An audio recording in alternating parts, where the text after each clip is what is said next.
नमस्कार, स्वागत है आप सबों का एक बार फिर से आपके इस YouTube चैनल स्टडी टेबल पर। मैं हूं आरजे ऋतुराज।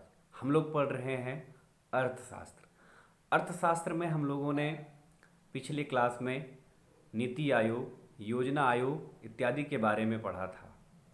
और अगर आपने उन सभी वीडियोस को नहीं देखा है तो पहले आप उस वीडियो को जा कर के ज़रूर देख लें। डिस्क्रिप्शन में लिंक दी हुई है। साथ ही साथ अगर आप गणित और विज्ञान की भी तैयारी करना चाह रहे हैं तो डिस्क्रिप्शन में दी हुई लिंक की मदद से आप उस यूट्यूब चैनल पर जा कर के गणित और विज्ञान भी पढ़ सकते हैं। आज के इस वीडियो में हम मुख्य रूप से चर्चा करेंगे मानव विकास सूचकांक के बारे में और साथ ही साथ बिहार की आर्थिक स्थिति का भी जायजा लेंगे। देर ना करते हुए आइए शुरू करें। सबसे पहले जानते हैं कि मानव विकास सूचकांक क्या है। नाम से ही स्पष्ट है।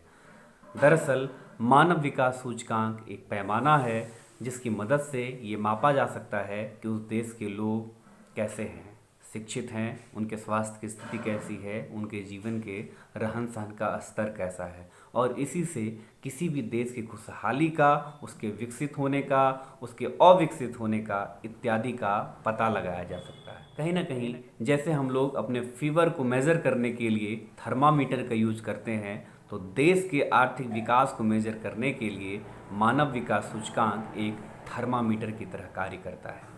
मानव विकास सूचकांक में मुख्य रूप से 3 बातें सम्मिलित की गई हैं। ये महत्वपूर्ण है, इन्हें याद रखना बेहद जरूरी है।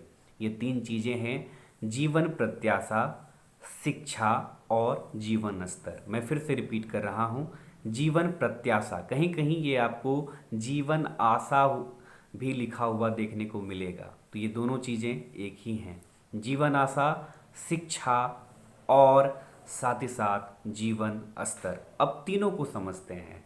पहली जो चीज़ है वो है जीवन प्रत्याशा।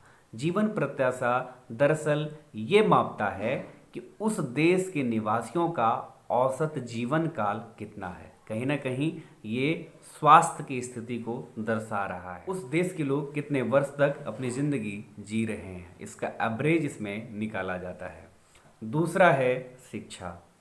उस देश के कितने लोग हायर एजुकेशन प्राप्त कर रहे हैं, उस देश में कितने लोग ऐसे हैं जिन्हें प्राइमरी एजुकेशन नहीं मिल पाया, या कई ऐसे हैं जो सीनियर सेकेंडरी तक तो पढ़े लेकिन हायर एजुकेशन नहीं कर पाए। तो शिक्षा की स्थिति को मापने के लिए भी एसडीआई एक अच्छी कह सकते हैं हम लोग एक अच्छी विधि है।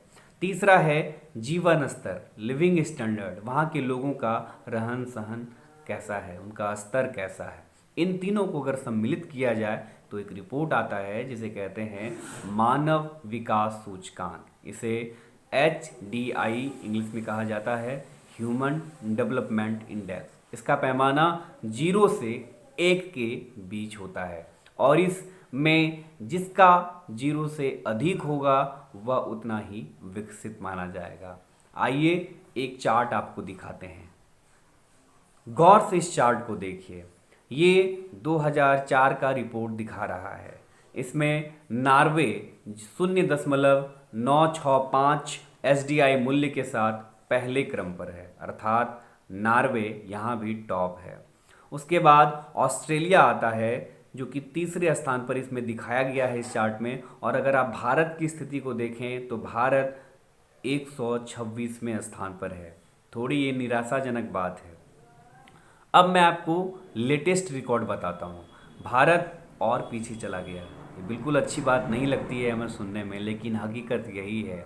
जी हाँ, ह्यूमन डेवलप इंडेक्स का जो 2019 का रिपोर्ट आया था उसमें भारत का पोजीशन 129 था और उसमें कुल मिलाकर के 189 देशों का रिपोर्ट शामिल किया गया था।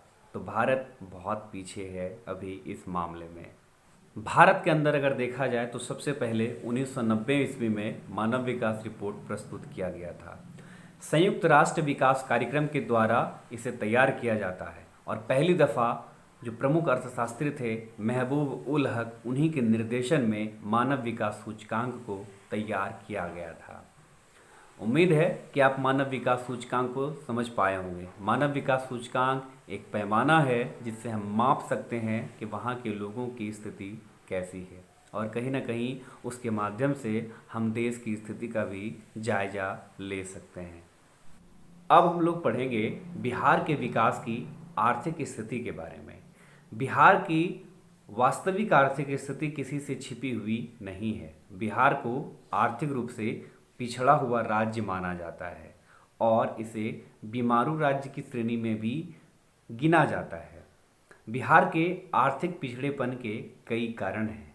उनमें से कुछ पॉइंट्स जो कि हमारी बुक में दिए हुए हैं उनका तो हम लोग अध्ययन करेंगे ही। साथ ही साथ अब हम लोग समझते हैं कि बिहार के आर्थिक पिछड़ेपन का मुख्य कारण क्या है। अगर हम देखें बिहार में जहाँ पर कि 60 से 70% आबादी अभी भी कृषि पर निर्भर है, तो कृषि पर निर्भरता एक बहुत बड़ा कारण है। दूसरे बिंदु के रूप में देखें तो यहाँ पर जनसंख्याओं का जिस प्रकार से जाल बिछा हुआ है वह भी एक बहुत बड़ा कारण है।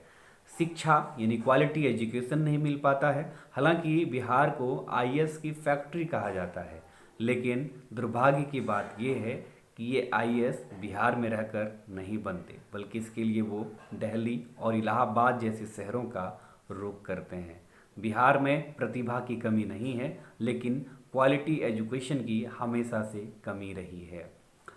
अगर अगले बिंदु की हम बात करें तो औद्योगिक पिछड़ापन भी बिहार के आर्थिक पिछड़ेपन का एक बहुत बड़ा कारण है।